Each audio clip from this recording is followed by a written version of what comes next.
Hello everyone, AmyR here with Prairie Paper and Ink. For today's card, I am using one of the newly released Waffle Flower stamp sets. Waffle Flower's June release was today. I'll have links to everything in my blog post. There's also a hop and giveaways and all that fun stuff. So that will be in my blog post. And so many sets, so many fun sets, so many big florals in this release. I had a hard time, but I ended up settling on the Peony Notes stamp set because I love actual peonies. I love peony images. They're one of the most fun florals to color, in my opinion. Just because, you know, they have all the petals and everything, and they're just pretty. So I stamped these onto Bristol Smooth cardstock. I haven't used my Bristol Smooth in a minute. I can't even remember the last time I used it. So I decided for me, this is like working outside the box, doing something different. But I stamped it and then heat embossed it in gold. And honestly, if you guys have been watching my videos lately, I'm been on a kind of a gold and black and white kick. I almost left it. Just, you know, I was going to die cut it and add some black and white pattern paper and call it a day. You could, because these are gorgeous. But I wanted to do some watercoloring. So I heat emboss these with gold embossing powder. So I've got everything melted with my heat tool, tilt it in the light to make sure there's no grainy areas, so it's all smooth and melted and, you know, embossed. And then for my watercoloring, I kept it simple. I'm using some Nuvo Aqua Flow pens because I haven't used these in a while either. And I was kind of curious. I was like, I wonder how these work on Bristol Smooth, because a lot of times I find if you're having trouble with different like watercolor pens similar to these, or just, you know, watercoloring in general, a lot of times Bristol Smooth is a really nice, it's almost like a cheat in a way because it's coated and yet it's not fully watercolor paper. It's nice to have in the craft stash, in my opinion. So these were great on it. They're honestly, these watercolor pens are very easy to use, easy in the sense that they move very, very well. They're very pigmented, and I have yet to have any issues with them. The only thing you want to pay attention to is the fact that they are very pigmented, so you don't need very much. Like, I just kind of scribble down a bit of the color, and then I'm just pulling it out with my this is my little baby Tim Holtz water brush that I like to use. And I keep going back and just adding more color. I'm just using one color. This is the French wine color. And I just kind of keep going back and adding a little bit more color and pulling it out just to kind of intensify it. But again, you don't need to be an expert to do this. I literally just kind of add the color to like the bottom edge of the petals or to any of the areas where there's lots of lines.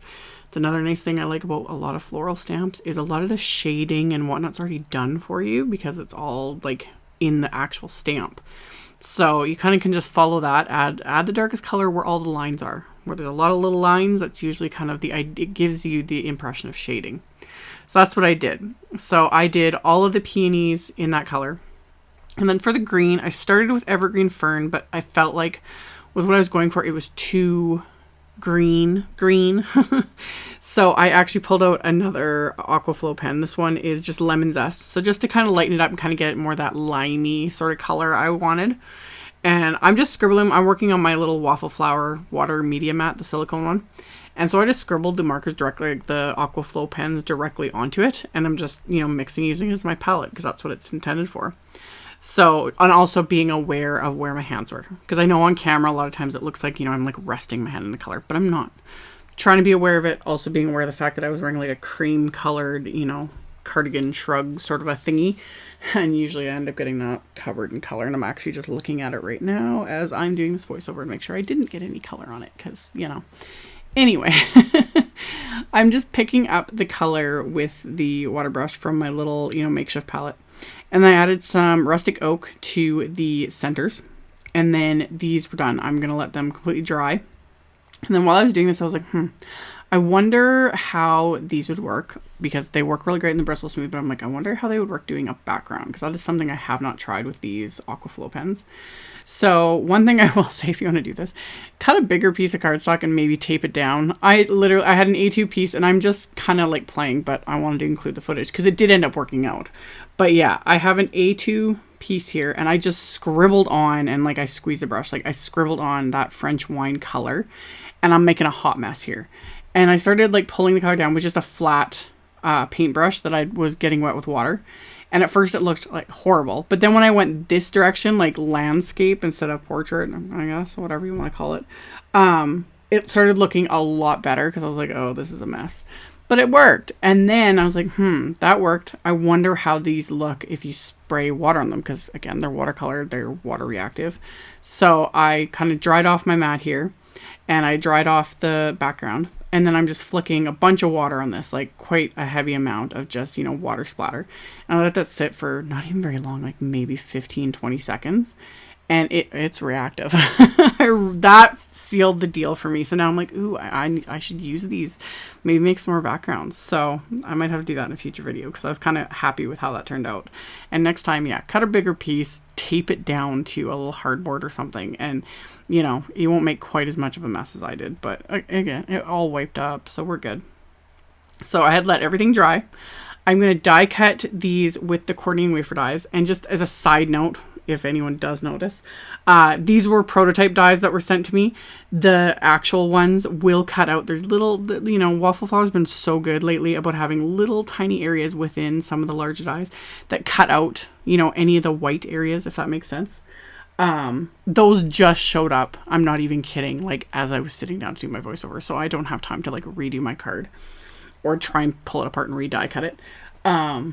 Because I like that. I like that so many dies now will cut out little center areas. It just gives it that extra finished look that I personally love.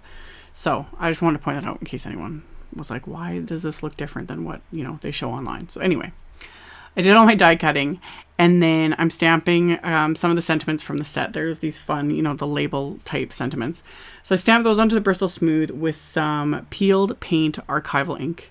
FYI, archival ink will stain your photopolymer stamps. Nothing wrong with it. Just saying. Doesn't bother me, but it does. It stamps so great, though. It's worth it, in my opinion. Anyway, stamp that. And then on the inside of the card, I stamped the thank you sentiment. I like that there's a mix of like the kind of label sentiments and then the more scripty sentiments. Just gives a little extra. And then on the inside of the card, I had purposely placed the individual flower that I had watercolored and then die cut because I'm going to glue that onto the inside of the card just with some craft tacky glue. And then this card base is your standard A2 size. So I did end up cutting down that watercolor panel I had done with the Nuvo Aqua Flow pen, and I cut it down with one of the A2 layers wafer dies, just so that it would have that nice little bit of a border, plus it cut off those rough edges that I had from the mess I had made when I created it. So I'm going to adhere that directly to the card base as well. It's a little bit warped because I didn't have it taped down when I did it, but it wasn't too bad. So got that adhered into place.